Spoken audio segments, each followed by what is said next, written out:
Coming up on this episode of Don't Panic, there's not that much news, but we're going to focus on the big one, which is Nintendo Switch. We've got the price, we've got the availability, and we got the games, and we're going to explain, we think, what a Joy-Con is. We're going to cover all that, plus some leftover tech news, all that and more happening right now for you on this Don't Panic.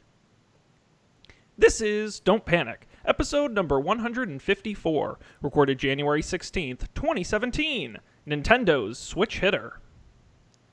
Hello, everybody, and welcome to... Thank you for laughing, Colby. Thanks, everybody. Welcome to this episode of Don't Panic, the technology podcast the internet forgot to cancel. I'm Sean Jennings, joined, as always, by one guy who's from a city on a hill and the other from a city that's slowly sinking into the ocean, Colby Rabideau and Dan Miller. Yeah. What's up, guys? Is Boston a city on a hill? It is. That's one of their many famous nicknames. The city on the hill. And we're not sinking into the ocean. The ocean is rising up to meet us. It's all a matter of perspective, Dan. that was the best joke I could come up with, and it may not be 100% scientifically accurate. That wasn't a joke. That was just a fact. Sad it is always just a matter of perspective. That's right. Oh, that's funny. I'm noticing we have a Forbes article in the rundown today, and I would love to read it, but I can't because I have an ad blocker installed. But they ask so nicely for you to turn it off, Colby. They're really polite about it. They're like, can you just wait, please? Is that the one where they give you the quote of the day or whatever? Yes, and you have to wait the 3 seconds to get through. It won't even let me through, though. No, you gotta I turned it off, though. But what you can do is if you disable your ad blocker, they give you their 30-day ad light experience, with half the calories of regular ads or whatever. I guess that's supposed to be a good thing. Gotcha. What do I know? Well, I do want to start right off the top, guys. We got something very exciting going on this week, and then we'll get into some banter and catch up on what's going on. We got something exciting this week. We're innovating on this program. We're on episode 154, and we're still innovating. You ready? Okay. We have a phone number. We have a telephone. I heard something about this. Yes, it is an actual telephone number. You ready for this? 508-644-TECH. TECH. That's 508-644-TECH, or if you're not good with the letters to numbers, it's 8324. It's a phone number, and what's really amazing about that phone number, guys, get ready for this. While we're doing the show live, if people call it, they get routed into the Skype call. They join us on the air, live. We've got no filter. I can't hear you, Colby. I said, oh my God. I know, isn't that crazy? And so if you're watching us live at facebook.com/don'tpanicshow, Monday nights, roughly 10 p.m. Eastern, you can call us. 508-644-TECH is the phone number. And the other best part, guys, is when we're not live, it's still a real phone number. You can still call it. It takes you to our voicemail, and you can leave us a voicemail. And if you say something cool, we might play it on the show the following week. So it's a win-win for everybody. Nice. How does this work? Actually, I'm curious. It's neat. You just go to the Skype webpage. You can pick out any number you want. I had to search for a while to get one that was both catchy and had the word. I wanted a real complicated number. They're hard to get with the words in it. And then you give Skype a little bit of money, and then Skype handles all of it. And so it automatically routes into Skype, and you get a voicemail. And it's all technology.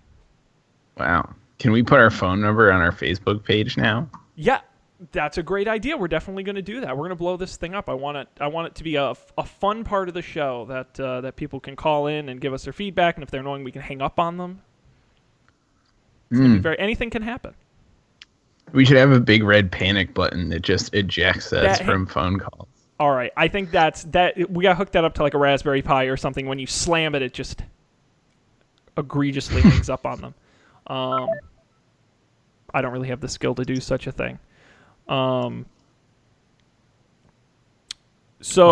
we've lost Dan for a moment, but that's okay, because he is going to call back here in a second. In the meantime, Colby, what's going on, man? What's the scoop? What's the 411 in Colby land? I feel like I had today off because it was Martin Luther King Day. You did. I did. One of the we don't get that many of the the extra 3-day weekend holidays off, but Martin Luther King Day we get off for whatever reason. But I I don't know. This weekend felt super long, like in a good way. I feel like I did a ton of stuff. Fun fact: if you call your Skype number, you get sent to the Don't Panic voicemail box. Yeah. That's what just happened to me. Yeah, isn't that neat? Oh wait, no, you just works. called the phone number? Well, I called the Skype username that we used to do the show. Ah, yes. And it brought me to the official Don't Panic voicemail box. There you go. Yes, because I declined you. That's right. We have a voicemail box now. That's right. And by the way, people, if we have the phone number, you can also call us on Skype. I don't mind giving out the Skype name. It's Coffee and Beer TV on Skype as well. It rings the same way anyway, so it's no difference to me. But Colby and I were just talking about how he got the day. Did you get today off, Dan? Martin Luther King Day. I did. You did. I sure did. You tech guys, you hang around. You lounge around. You don't go to work. You just take it easy. Some of us work for a living. I think it's not. Yeah. I mean, that's true. You're not wrong about that. And my company, we have sites all across the U.S., right? Mine was the only one that was open today. It was very odd. Everyone else got the holiday. Houston. Huh. Interesting. It's fine. I lived. Although I did this morning, what was it, on Friday when I left work, I have a badge for our parking garage in our building, and then I have a separate one to get into my company's part of the building. And my parking garage badge, when I was getting into my car on Friday, for some reason, my stupid brain, I put it on top of my car as I was getting in and then forgot and then drove off. And so I couldn't get into the parking garage this morning. It's not really a good story. I don't know why I told it to you. The conclusion's not even that good. I just got another one. But that's how lame my life is, so. Sounds like quite a day. Does anyone want to bail me out with a better story than that? Today, Jill and I tried to find a coffee shop to do some work in, and we failed. They were all packed AF. Mm-hmm. The thing we forgot about is that all the college kids just came back, and in our part of Boston, that increases the population, specifically the population who is apt to be working at a coffee shop on a Monday afternoon, drastically. We ended up at Panera, which is kind of like a coffee shop, but yeah, I feel not like exactly coffee. Open for. I feel like that's the working space for the older set, not like older, but you mature from the local coffee shop to Panera.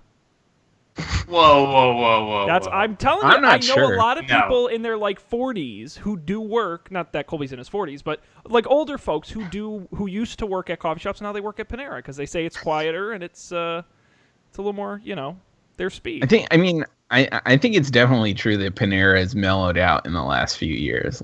It is not Mellowed as out. it's not as, I mean, it's kind of old news, right? So it's not the place to be anymore. I feel like when we were in high school and early college, Panera was still novel. The hot It's spot. not novel anymore. No. I mean, I'm not saying it's not good. It's just no longer novel. But I think that was when Chipotle used to be the place to be, and it's not really the place to be anymore.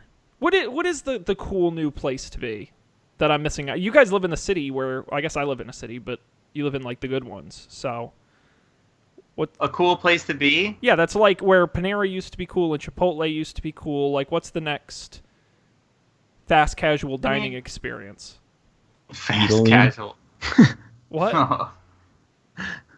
There's this thing called Italy that they just opened in Boston. It's I don't know how to describe it. It's like a giant cafeteria, but all the food is Italian themes. I think there's one in New York too.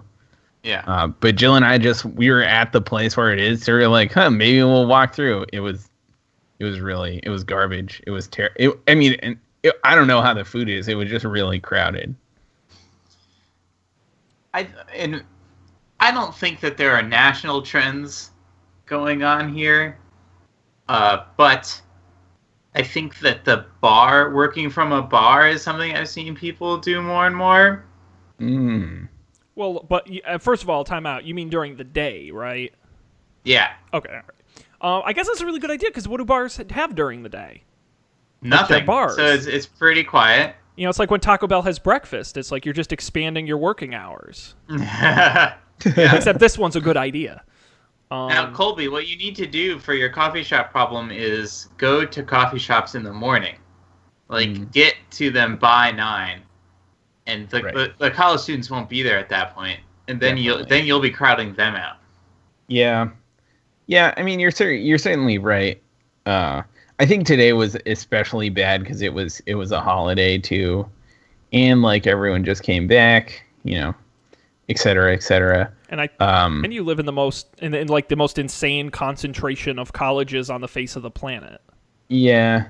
We also, I think what I need to do is find like a not hip coffee shop to go to, just like a regular like local coffee shop. Dunkin' Donuts. And I think I'll have more luck. Yeah, I could go to Dunkin' Donuts. Do they have love Wi-Fi at Dunkin' Donuts? They probably do. It's not as comfortable. Well, the Dunkin' Donuts around me are very small. Like not like the luxurious Dunkin' Donuts that they had in like Poughkeepsie and stuff. Yeah, those are nice. Yeah, that was like a destination. A destination Dunkin' Donuts. Triple D. That's why they call it. Yeah, there you go. Damn.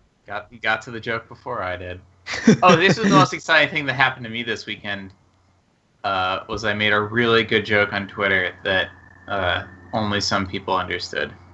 Oh wow. Okay. I don't think I saw that. Oh no, you did, because I also put it on Facebook. So I felt like this one was good enough. Yeah, the Westeros but joke. Sean, I didn't get it. Yeah, Sean would. Yeah, I didn't get it. Oh, yeah. I did see that. Oh, but here, Colby, since you didn't look at it on Twitter, someone responded with another pun, and okay, for the folks listening at home, here's the first one. Where do you get your tickets to the Westeros jousting tournament? Ticketmaster. But if they don't have them there, where would you go get tickets for the jousting tournament? I don't know. Stab Hub. I like it. I'm sure it's funny. I'm sure it's very funny. I'm going to just trust that that's hilarious. Need to come up with a SeatGeek pun. I did look today for, speaking of tickets, I looked for tickets to the Super Bowl, if you guys are interested. It's taking place in Houston this year. Oh, yeah. It could be relevant. Oh, my God. I didn't even consider that. Thousands of dollars. Betting big on Tom Brady. Yeah, what a great year for you to move to Houston. I know. Well, maybe. Until the Texans lost. But, yeah, it's going to be, they got a whole Super Bowl thing going on. And look, guys, if you've got a spare $5 or $6 grand lying around, there's no time like the present. You get to come on down to Houston. And it's a good investment, really. Like, those tickets for this year's Super Bowl are only going to go up in price every year. So, although actually, I read, interestingly enough, we're getting into sports here, but after the Dallas Cowboys lost this past weekend, and then after the Houston Texans lost because they're the home team, ticket prices actually fell by 20% on resale markets because both those teams are so popular. Wow. So now it's time to get them, guys. They're on a discount. I wouldn't have thought that the big market for the Super Bowl was locals. But I don't know anything about sports. Houston is a relatively wealthy city. I think when you rank them, it's up there. So I think it has a built-in base of people who would actually buy Super Bowl tickets. And the fact that, fun fact, a team hosting a Super Bowl has never played in that Super Bowl. It just so happened to work out that way. So to have the opportunity to see the Texans play in the Super Bowl in Houston, I think led people to sort of pre-buy some tickets. I hope they can return them.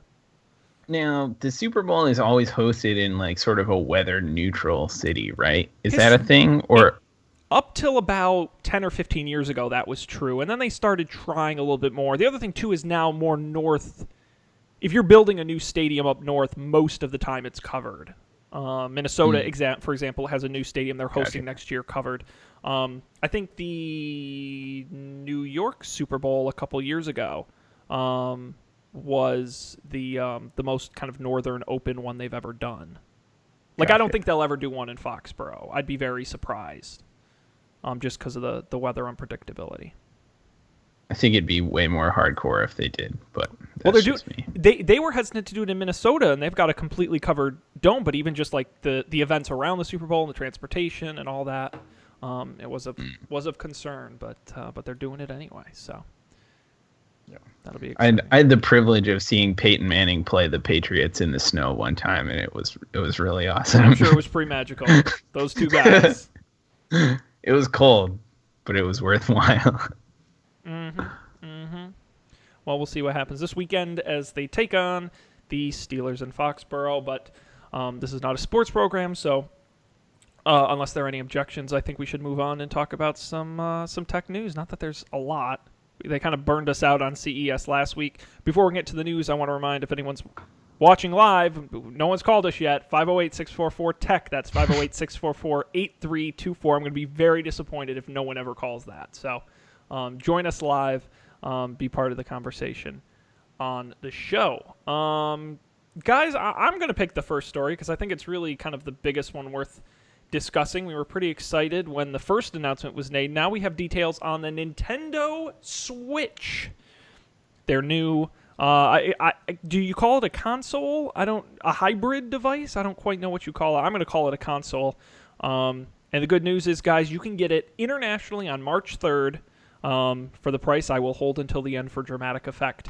What you will need to know is that we talked about it before, right? Where it's the screen that docks to connect to your big screen TV, and then you take the screen off, and you can go places with it. And then it has what are known as the Joy-Con controllers. That they're the two of them that slide into the side of the tablet or slide into a controller, and you can just use them individually. Some new things we learned: the screen is a 6.2-inch. 1280 by 720 display with up to 1080p output to your TV, so it will be full HD. It'll recharge through USB-C. It has 32 gigabytes of internal storage, which doesn't sound like a lot, but it will be expandable with microSD cards. The game will also come on game cards as well, so that's how you'll actually get them into the device. We got more details on that modular Joy-Con controller. It's got a bunch of buttons. I think we kind of already knew that. It also has haptic feedback inside and full motion capability. Some early reviewers say it's even better than the Wii, so it's a little more accurate than that. So you'll be able to do it for motion gaming, and we'll talk about the motion games they announced in a minute. You'll also be able to use it in several different ways. So as I talked about individually or as part of the set. They're also announced that they are going to have an online service similar to Xbox Live and PlayStation Live, right? That's theirs. That's going to launch in fall 2017. It will have a monthly fee, but users will be able to connect with one another, use that for social features, play online, and they will also get some free games with that. Again, very similar to your Xbox Lives or your PlayStation Lives. Again, we have games with it. The biggest one, the new Legend of Zelda game, the flagship launch title. We also got some 1-2 Switch, which is a party game collection in the vein of Mario Party, and ARMS, which is a motion-controlled boxing game. A few other ones were also announced. Splatoon 2, which I don't know what that is. Dragon Quest, Project Octopath Traveler. Again, apparently these are games. The biggest games that were announced, Skyrim, FIFA is finally coming, NBA 2K18, Minecraft, Mario Kart 8 are all coming far later this year. They will not launch with the device. Lastly, how much will it cost you?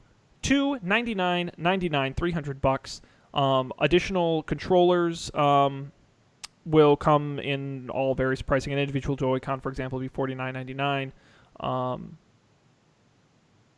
Yeah, that's basically it. Look for it March 3rd. I don't know, guys. Any first impressions here? Well, it's not as expensive as I feared it would be. The controllers are kind of expensive, though.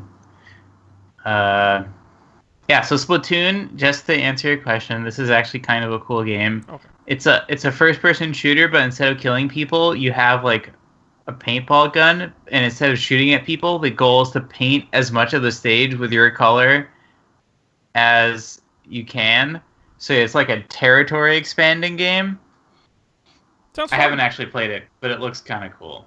I don't know what any of those other ones were. Are we going to talk about the motion games later, you said?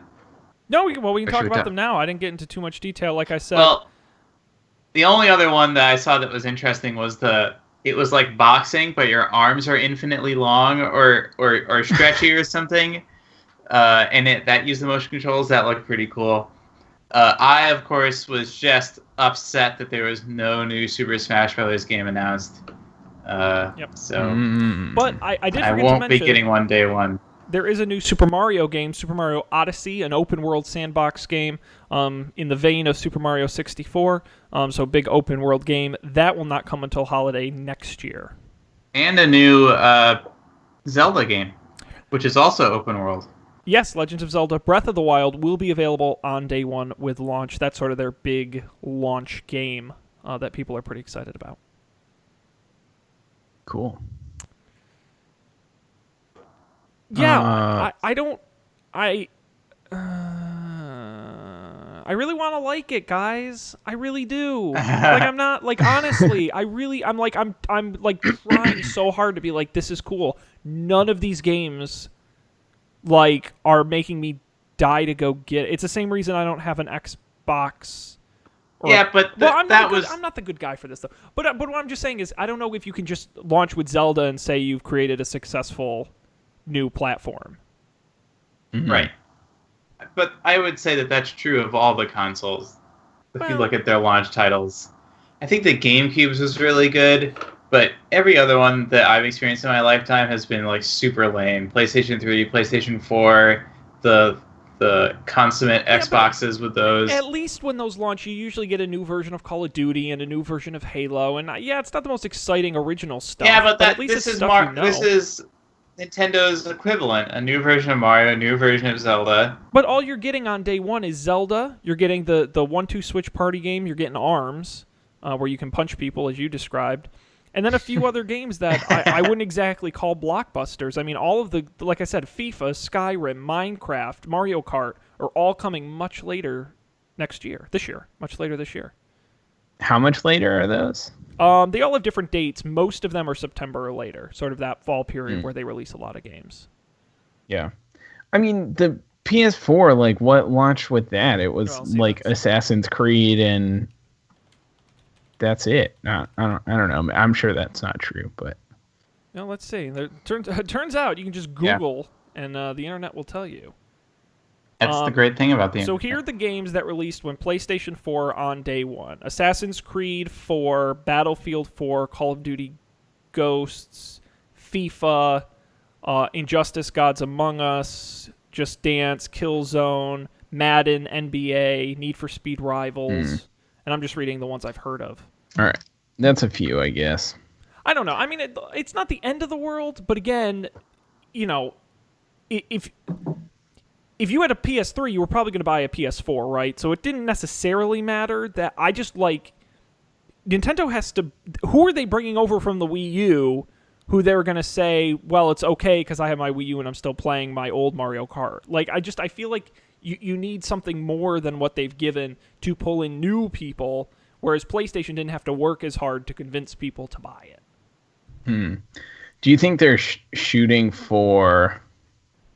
Like, obviously, they just missed holiday shopping, right? Do you think their thinking is like, okay, we'll launch this now. Like, some people will buy it. There aren't very many games, but like by Christmas next year, there will be a lot of games. Oh. Well, I don't know if there'll be a lot. There'll be more games by Christmas next year. Oh, I think there'll be a giant push around the holidays, and it wouldn't surprise me to see. And I'll give you an and/or here. Them bundling one of those new big games like a Mario Kart in a new pack, or even dropping the price by $50 for the holidays. I mean, if it doesn't sell well through the summer, I could see them going to $249 for the holidays, bundling in. By then, Zelda will be old enough; they'll bundle that in. Right. That wouldn't surprise me. Well, once you get the Mario Karts and Mario Party and Smash, that's what I'm saying. But for the price. I think this is back in Wii territory where it's novel enough to be interesting, and as long as the games are pretty good, the price is low enough that I think they could sell a lot of them. Yeah, but it's the exact same price as an Xbox One. Why wouldn't I just Yeah, an Xbox One these days is $299. Oh. So why wouldn't I just get an Xbox One? The PS4 Slim Uncharted bundle is $266 on Amazon. Oh wow! Yeah, That's why again, to me, the biggest single. I love the hardware, and I still love the hardware. And if I could if they said, "Oh, good news, it also has the Android App Store, so you can get a bunch of games," or they said, "Oh, it'll work with old games, or we'll sell." I don't know. If they came up with a way to make the games I love the hardware. I think the Joy-Cons are cool. I like the flexibility of it. I think it's a cool idea. Everyone I've read, all the reviews I've read, say the hardware works pretty well. Although the battery life isn't spectacular, you're only going to get at most 6 hours. In some cases, as low as 2 to 3 hours, depending on what game you're playing. But people seem really happy with that. So I'm all on board with the hardware. But once again, it's always with Nintendo. It's I don't know if just developers don't like them or they don't make any money on them. It was a big deal that they got FIFA. They haven't had FIFA for 4 years. They put out a game every year.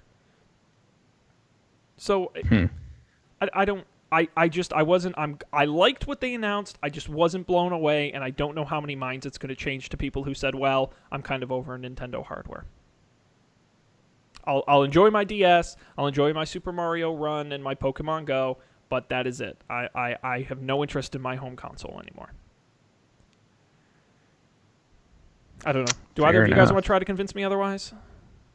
No. Or we just I don't just quitting disagree on with this? you. I mean, it seems cool, but it doesn't seem, I don't know, like you said, doesn't seem competitive on any other front. So what, I don't know if the uniqueness factor is enough to I don't know, it changed a lot of minds maybe. I think there are two main groups of people who are going to buy this, right? People who are hardcore Nintendo fans, Nintendo could slap their name on a blender and people would buy it, and people who just buy every console because they can and because they love video games. A Brian McMillan, if you will, somebody who just loves video games to the point where they're going to buy it because they're going to buy it. And so I think.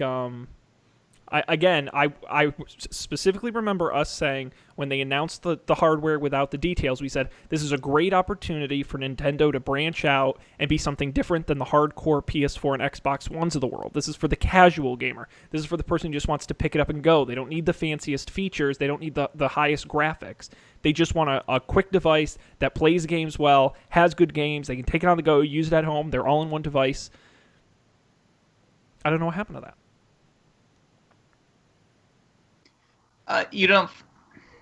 What would they have had to do to make it that? Would just more better games? I would have liked to have seen not necessarily an exclusive, but at least a first run non-Nintendo owned property as a blockbuster launch title. I don't even care if it's, like I said, I don't care if it's a new Assassin's Creed or a new Call of Duty. At least that would have lent some credibility to them. But again, every time they launch one of these, it's a new Zelda, a new Mario, as you mentioned, a new Smash Brothers, a new Mario Kart, a new... it's we get it. People like your games, but you've given me no indication that if I want to play anything non-Nintendo on this that matters, I'm not going to be able to. Madden, one of the most successful video games of all time. I don't know. I just think that they've got to prove it's more than just a device you need to play Nintendo games. But I wasn't going to buy one anyway, so That's true. So, don't listen to me, people. Don't, you can call in and tell me how wrong when are we going to bring back our video game editions of game nights? Oh, God, yeah. That didn't last long, did it? I can't imagine why. Probably because in Minecraft I was just running around getting lost and falling off things. Did we actually do an episode of that? We streamed it once. We live streamed it. Oh. But we never actually recorded it. Wow. But I would definitely be in favor. I would do it. I just don't think I'd be very good at it. But yeah, I think that'd be fun. Yeah, I still think that the concept of Sean playing competitive video games but having no idea how to play them, like Clueless Gamer, but it's Sean instead of Conan O'Brien. No, and it's specifically online gaming, I think, would be interesting. Dan, you pick the game, you pick the time, I'll be there. Gladly. And I'll even record it for the world to see. Okay, great. But I make no guarantees about the level of entertainment. That is my disclaimer. I will do it. and it will be a disaster. That's fair. But yeah, I don't know. I do think the hardware is really cool. These Joy-Con controllers, I really am digging this modular concept of, holding it like a tablet with joysticks on each side, but then the ability to just grab one and play it, like kind of an old NES type controller, being able to have two, one in each hand, do motion stuff. I actually think that's a really cool idea. I don't know how well it's going to be in reality once people start owning these, but I am on board with that. I give their hardware guys credit. They managed to make the Wii pretty successful with that unique setup.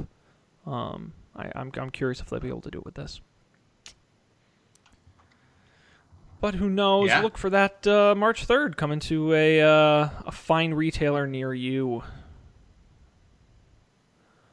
All right. Well, we've got some more news here, gentlemen. Do we? Well, we Was that it? there's stories. I don't know if any of it's really news. News is such a strong word. But we've got Apple Original Series, folding phones, paid comments, Alphabet's end to the fun, Paid comments. Monopoly. Any of that sound? Oh, Monopoly. That's a good story. I heard about. Yeah, let's talk about that. All right, Dan, we will talk about it. Monopoly, everyone's least favorite board game. I think 538 did a great chart where they actually rated every board game, and Monopoly was the worst board game, mathematically. But everyone knows it, everyone loves it, and of course everyone knows the traditional Monopoly game pieces, right? And actually, I'm gonna take a second and quiz you guys. I hope you didn't read in the story already. Can you name the current set in the just regular plain Monopoly game? What do you mean, name it? Name the pieces. Tell me which pieces are coming to Oh, standard God, Monopoly set. I was just on the Board, website. So I felt there's a the horse. tokens. They call them tokens. Is there a horse? Yeah, no, not anymore. Oh. There Is used there to be a hat? rocking horse way back. A hat? Yeah, the top hat. Yeah.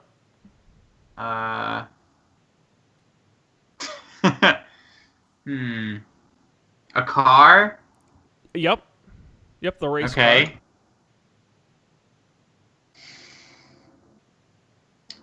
car. Okay, do you got anything, Colby? Well, I was just looking at the website, so I saw a bunch of them, All right. but I can help. No, it's fine. I don't know. I don't know the Monopoly No, pieces. well, you'll know whatever. when we say them, right? Well, they just recently retired the iron, which I always thought was a weird one. Oh yeah. So they don't have that I anymore. They always also like have the shoe. the shoe. Yep, the Scotty Yeah. dog. The thimble. The battleship and the wheelbarrow.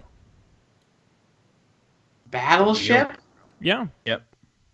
That's one that's not like the others. Yeah, I would love to know the history of why those actually became the pieces. And as I mentioned back in 2013, they actually added a cat. The internet voted, and they added a cat as a new piece when they retired the iron. Now, the reason we're bringing this up is because Hasbro... Wait, did you say as you mentioned in 2013? No, I did not mean that way. Okay. Just so we're clear. I was like, did we talk about this Monopoly story all the way back in 2013? No, because it didn't matter then. It really doesn't even matter now. But we're going to talk about it anyway because Hasbro is at it again, guys. We, as Americans, just proved a few months ago that democracy is healthy and well and can make good, rash, sound decisions. So they're going to give the power back to the people. Hasbro is letting the internet vote on new Monopoly game pieces. And the thing is, every piece is up for grabs. They're not just going to retire one. They're just going to take the top 8. Now, the way it works is that they have the 8 original pieces and then 50 new pieces, all up for grabs. You can vote for 8 of them at a time, and the top 8 getters, whether they're the new or the old ones, will become the new Monopoly game pieces. You can vote now through January 31st, with the winning tokens being announced on March 19th. Now, some of the available tokens for you to choose from, of course, are the ones as we just mentioned, the traditional the traditional set, but you can also vote on things like emojis and sunglasses, a hashtag, a 90 cell phone. Here, I'll put it on the screen for folks at home to see. A jet ski, a surfboard, a T-Rex, a trumpet, a beach ball, a monster I like the trumpet. truck, a turtle, a thumbs up, a cowboy hat, a bow tie, a rubber duck, a penguin. I think one of them is it sliced bread? You can vote literally for sliced bread. That may be the stupidest one, and there are a lot of stupid ones. So you get to choose your 8. I don't know, guys. Do we think the American people can be trusted to choose a good Monopoly game piece? There are some pretty terrible ones in here. Yeah, the 90s cell phone is especially suspect. Fire. I actually cool, do like the 90s cell phone. I voted for that one, actually. I will admit. I probably shouldn't, but I will. I can say I don't like the music that plays in the background of their website. Should we play that for the folks at home? Here we go. Let me unmute the... I actually really do like the music. I mean, it's like an elevator. I know, but that's like the kind of music I listen to. But it's too upbeat for an elevator, though. That's true. It's too upbeat for Monopoly. I feel like the Game of Thrones music should be used for Monopoly. Like it's dark and it's dangerous. Yeah, the gramophone. You got a lot of good options here, and by good I mean not very. The old camera. There's tons of shoes in here. Oh my goodness. You can get an F1 Penguin, race car. sliced bread. Sliced bread. That is the worst, I think. That is my vote for the worst. And for the most narcissistic, the Mr. Monopoly emoji. Yeah. There isn't even a Mr. Monopoly emoji. Come on. Maybe there should be. Oh, I like the bunny. Did you see the bunny slipper in the shoe rack? This is pretty dumb. I don't know, guys. I don't think the thimble is going to make it. I'm not feeling optimistic. No. I'm going to vote for the thimble, though, because I like it. It deserves a second life. Yeah, I don't really like the cat. I think we can safely replace the cat and not have any repercussions. I would agree. I always played as either the race car or the top hat. Those were my pieces of choice. Usually the top hat was first, unless it was taken than the race car. But then again, can't say I play Monopoly very often. And when I did, you know what I used to... Oh, now I have to look this up. I had .com Monopoly. Which came out... when was it? I have to look when and that is not a 30 Rock reference? The .com edition. No, not that .com. It came out in 2000. and the pieces, the token pieces included a pixelated hand cursor. Oh my god! An old computer. You could get this for only $20 on Amazon right now. How is this not a collector's item? I wish it didn't. I wish I still had mine. But what I loved were that the websites because each space, instead of being a street, it was a website. But they were like websites that were popular in 2000, and now most of them don't exist. Yeah. Like Yahoo was Boardwalk, and then like Lycos, Alta Vista, Ask Jeeves. About.com. Here are the pieces. A tower computer and monitor, just .com in a web browser, a monitor or a tablet, a mail envelope, a little computer chip bug thing, an anvil, the pixelated finger, and an actual mouse. Mm-hmm. Yeah, it's so 2000s. It's great. Oh, it's a surfboard, surfing the net. Got it. Mm-hmm. What I loved was that the railroads included MCI WorldCom and Nokia. Yeah, GeoCities.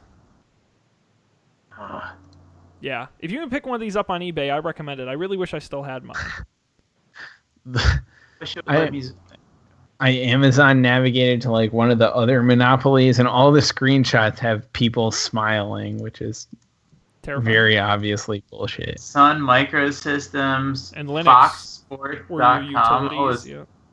Oh yeah, Linux. Jeez. Yeah, those were your utilities. Yeah, the cards yeah. Instead of Chance and Community Chest, it was download and email just in. Ah, yeah, that This was is great. It was. That was a Okay, good now set. what are y'all's actual opinions on this as a game, Monopoly?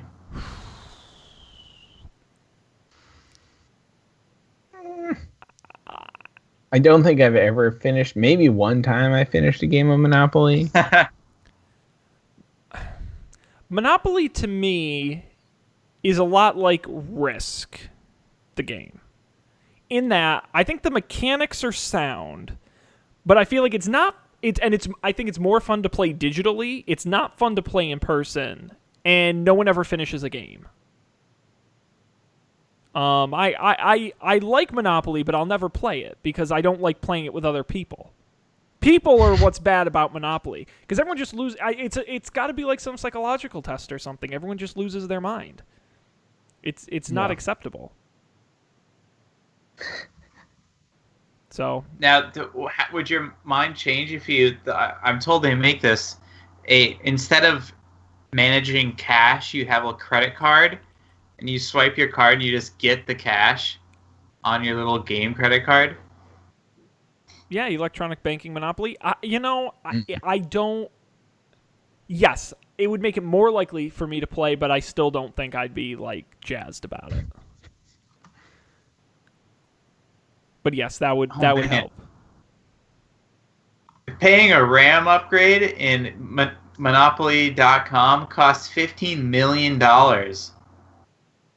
Oh, Yeah, that's a that's lot of right. RAM. All the money was in denominations of $1 million. I forgot about it. It was like the lowest denomination bill was like $1 million. Yeah. Oh man, that game was great. Inspired my love of technology. That's right. Like Monopoly.com. In my house, for some reason, we had two versions of Monopoly. We had the .com and we had the Pokemon edition, which once again in the late '90s, pretty hot. That was where it was at.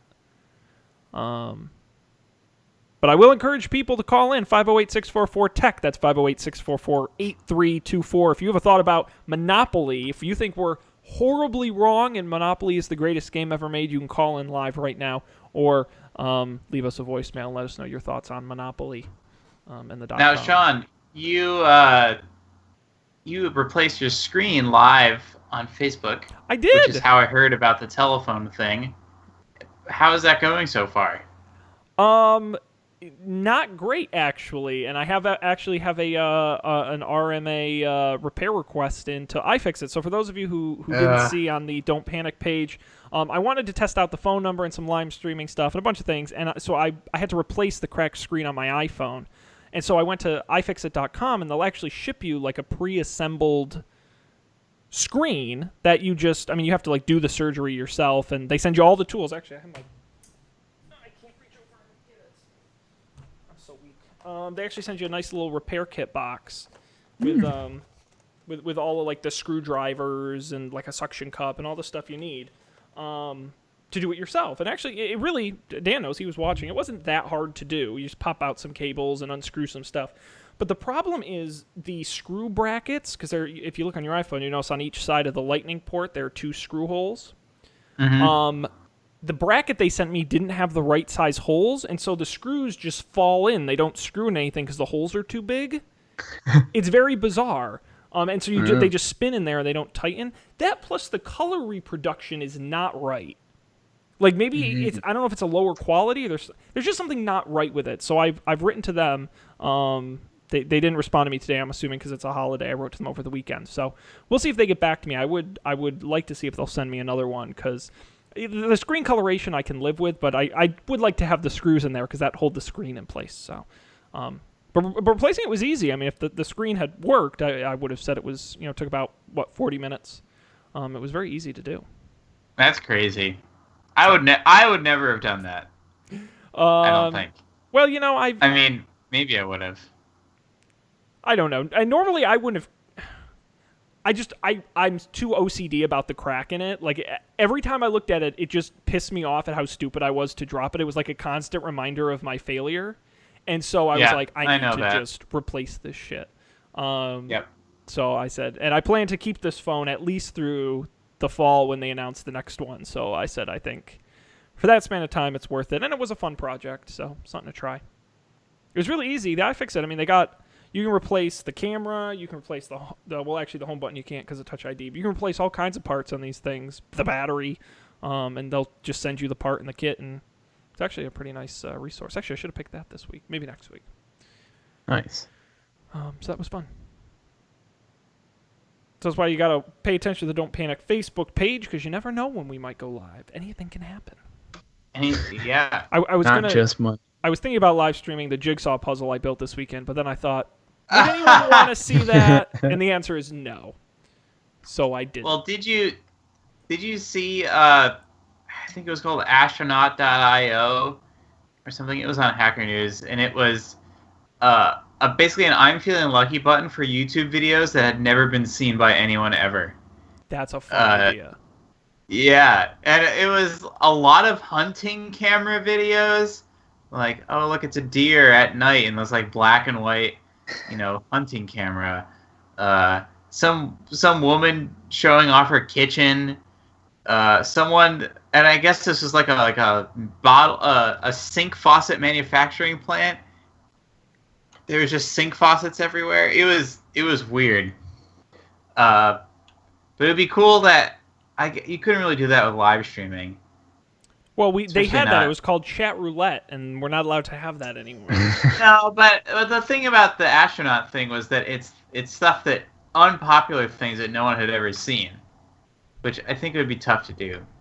Probably. Well, I know there was another trick that I used to use, which was you can go on YouTube and just search IMG and then any series of numbers, like 4 numbers.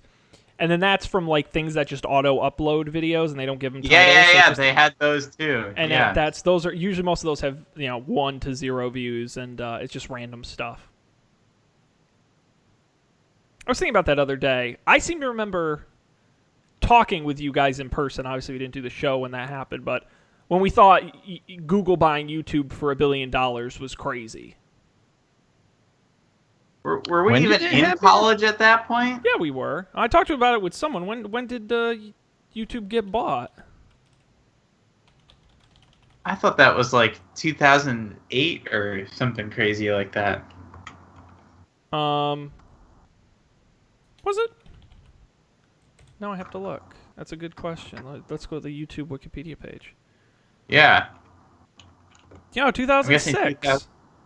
Oh, wow, even sooner. Oh, my God. When was I talking to people? Less than a year after it was founded. Wow. I talked to somebody at the time who thought 1.65 billion was crazy. But, like, if you're going to put a video on the internet, where are you going to put it? Like, they own the market. Like Vimeo. Oh. Yeah, and they managed not to, like, totally Google it up, even still. Yeah. Although they keep trying. That is not... They could try a lot harder. I don't know. YouTube Red, was that the problem is they're so like moderate in their successes, like nothing explodes and then flames out. Like they do stuff all the time that doesn't work. They just don't make a big deal about it. I was having a conversation with a real person who is not into technology. And well, actually I was just overhearing this conversation. I wasn't really participating. They were talking about some YouTube content creator and they're like, oh yeah, now they have like this series where they'll teach you how to do different sorts of video production things. And then the other person asked, is that a YouTube Red thing? And I was like, oh, that's interesting. So people are aware that if you get YouTube Red, you get content from these YouTube people that, some of their stuff you can get on YouTube for free, but some of the stuff is behind the YouTube Red business. So maybe it is successful. I don't know. Maybe. Did you show me the pop-ups like every other time I go to YouTube? Mm-hmm.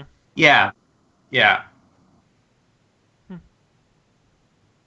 Now, I've been watching like slowly over the past 2 years, more and more Twitch, starting with Twitch Plays Pokemon, continuing through my recent Super Smash Bros. Obsession. And the whole idea of you... so Twitch now, if you're a Prime subscriber, you get to subscribe to one person's channel for free. It's not really for free because you're paying for it for Prime, but you sort of get it, but only one. And you could move it around. So like 1 month you could subscribe to this person's channel, the next month you subscribe to that person's channel. I think that's a really cool idea because I think YouTube is a lot more like Twitch than it is like Hulu or NBC, where you feel like you have a relationship with the person making the video. You don't want to pay $5 a month for just generic YouTube service. You want to give that person $5 a month. Mm-hmm. Of course, the dark secret is Twitch gets a cut of all of these little donations you're giving them, but it's way more fun that way. So every month I sort of decide who gets my Twitch subscription based on who I'm watching more of. Like the Don't Panic channel we don't use. Right. Do we even accept subscriptions? Honestly, you can just put a dollar bill in the emoticons, Sean. You can make little Don't Panic emoticons. So this is the other thing. You subscribe, and then you unlock all of these little chat icons you can use and stuff. Our many fan will love it. Yeah. I honestly, and I think we need the money so we can buy Colby a chair. Yeah. We need to kickstart that or something. GoFundMe. Let's Twitch subscribe. Get Colby a chair. I'm just tired today. Yeah, we'll have I did a lot of walking this weekend. We'll have a subscriber goal for if we get 10 subscribers, Colby gets a chair. Colby, 10, just 10. I like it. It's like a threat. I'll buy the fucking chair. Be like, we'll torture him until you subscribe. like we'll relieve his pain at 50 subscribers. We'll finally give him the chair he's been so desperately If you craving. love Colby, subscribe to Don't Panic on Twitch.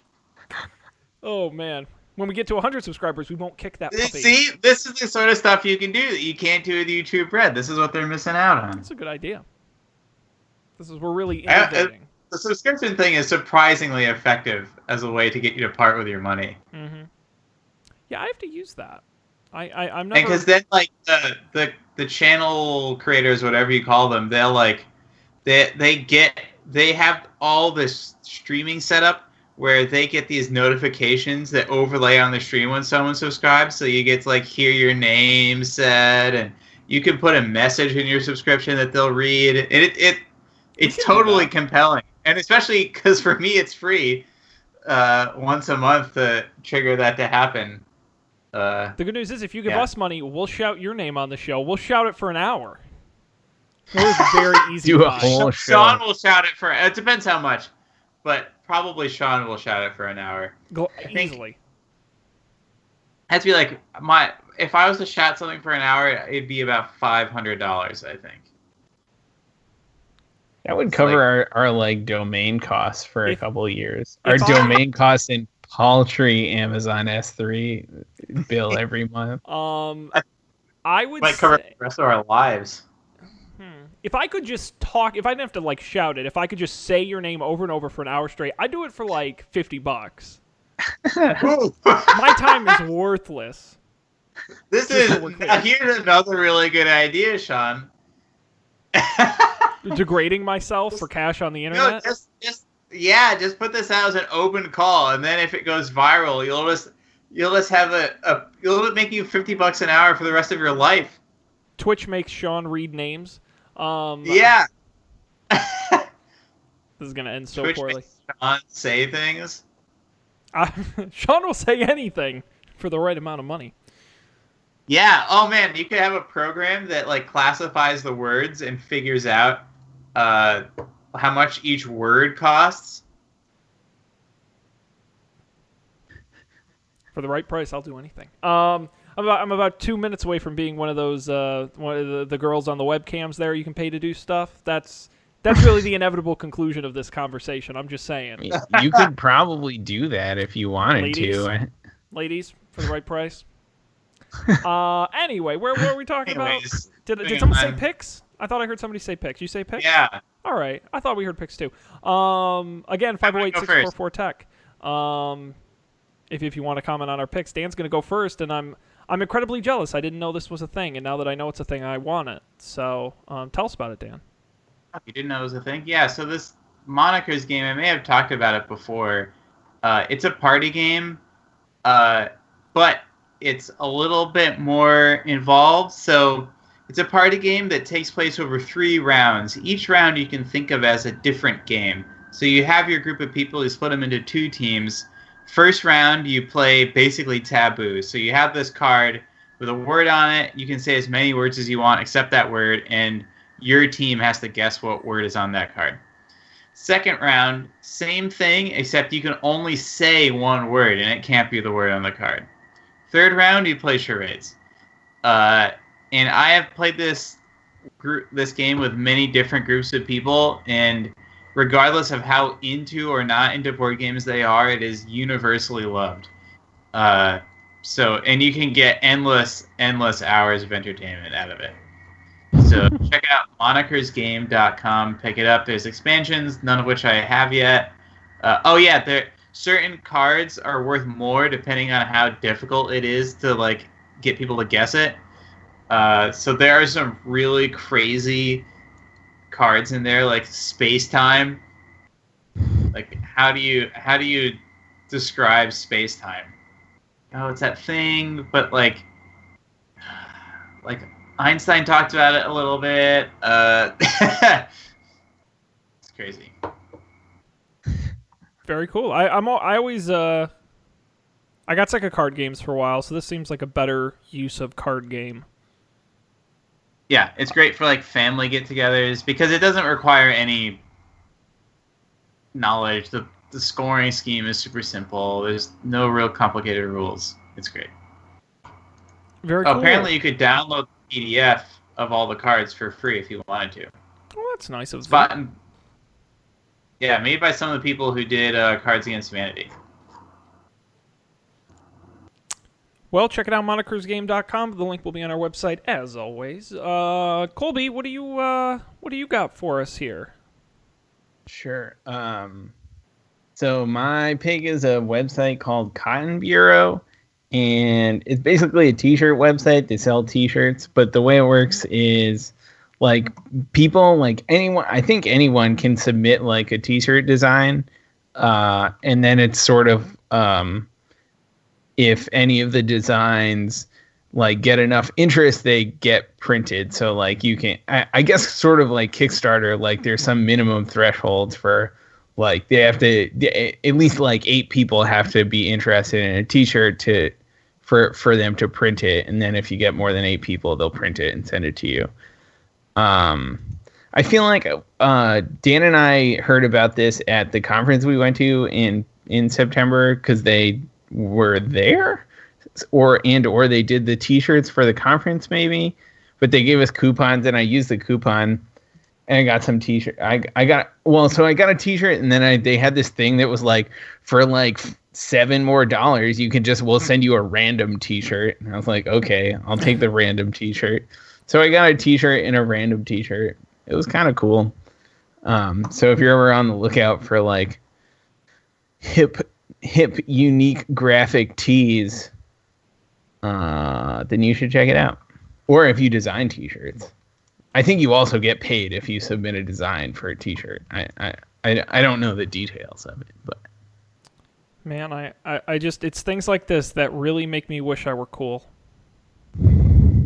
I could buy these t-shirts. You just gotta buy one of these t-shirts and then you're cool. That's how it works. No, because what always happens. There was a time when you were the t-shirt guy, Sean. Those t-shirts weren't that great. I thank you. I appreciate it. You're being too kind. But no, I feel like if I were wearing these, they'd be like, "Excuse me, what did you do to the man who really owns that shirt? Where is he? Is he alive?" But no, these are great. Are they nice quality shirts? Yeah, they're yeah, they remind me of the shirts that everyone I don't know if they're the shirts. American Apparel t-shirts or whatever. They're nice. They're that sort of soft t-shirt material. Wash well. Yeah, no, they're really nice. So far, I've had yeah. a couple I just have of such a these. problem with the screen print shirts where some of them are really nice and some of them are really terrible, and I can never tell till you buy them. So Right. worth it, As far as I can tell, they all seem to be relatively nice shirts. all right, well, very cool. CottonBureau.com. Again, the link will be on our website as always. Very cool. All right. In an evening where we have all non-tech picks, I'm going to continue the trend with the least tech pick of all, a coffee mug, but not just any coffee mug. I actually wrote down how to pronounce it, like the pronunciation. Zoji Rushi stainless steel mug. It's the of course it's the Sweet Homes pick for best travel mug, and they actually just refreshed their review. If you're looking for a travel mug for your coffee, tea, or other warm or, frankly, cold beverage, I purchased, you can see right here on my Amazon page on the screen share, I purchased it on October 17th, 2013. That's right. I've had mine for 3 years, and I use it every day, and I absolutely love it. I should probably get a new one. Actually, mine's probably pretty gross, but I do clean it. But it's absolutely fantastic. It is double wall steel insulated. I kid you not.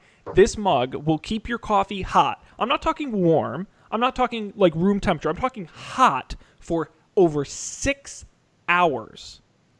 I've owned every type of mug on the planet. I've never had a mug keep it as hot for as long as this thing does. And the other great thing is the flip top. So it's got a little button on it, and you push, and it just it's on a spring. It flips open. Really great and easy to drink out of. I take mine to work every day. I couldn't live without it. It comes in 12 and 16 ounces. I have the 16 ounce. It's very narrow and tall. Just keep that in mind. But comes in this great blue color. But read the Sweet Homes pick. They do a really good job of explaining everything about it. They have different versions of it with different features. So check out the one for you. I will have linked to the one I own on our website. But you want to look for Zoji Rushi. It's Japanese. Zojirushi is the company. Now, Sean, do you have coffee at work? I do, Dan. I have free coffee at work, but it's absolutely terrible due to a combination of bad water in the building and terribly cheap coffee. So it actually takes 2 K-cups to fill it. That's how big it is. Wow. Yeah, it's sweet. Is it dishwasher safe? It is dishwasher safe, and the great part is the lid. It's it's a little complicated, but it all comes apart too. All the silicone parts. It's very easy to clean. So, that's been nice as well. So Nice mug. If you're looking for one, makes a good gift. But anyway, the links to that and all our picks will be on the website, guys. Anything else before we conclude for this evening? I got nothing. Is that it? I'm going to give ourselves a mini plug because Game Nights is back. That's right, we're back in the saddle. We took a little break there for the holidays. But we're back with some exciting Dungeons & Dragons action. We have entered Wave Echo Cave. We encounter some ghouls. We have a few fights. What is it, Dan? Green Flame. What is it there? You were... Yeah, Green Flame. Green Flame! Green Flame! It's really quite zany. We have a lot of fun. And new episodes are going up at GameNights.tv, and you can follow the adventure there all spring long. And we'll be doing that until we don't anymore.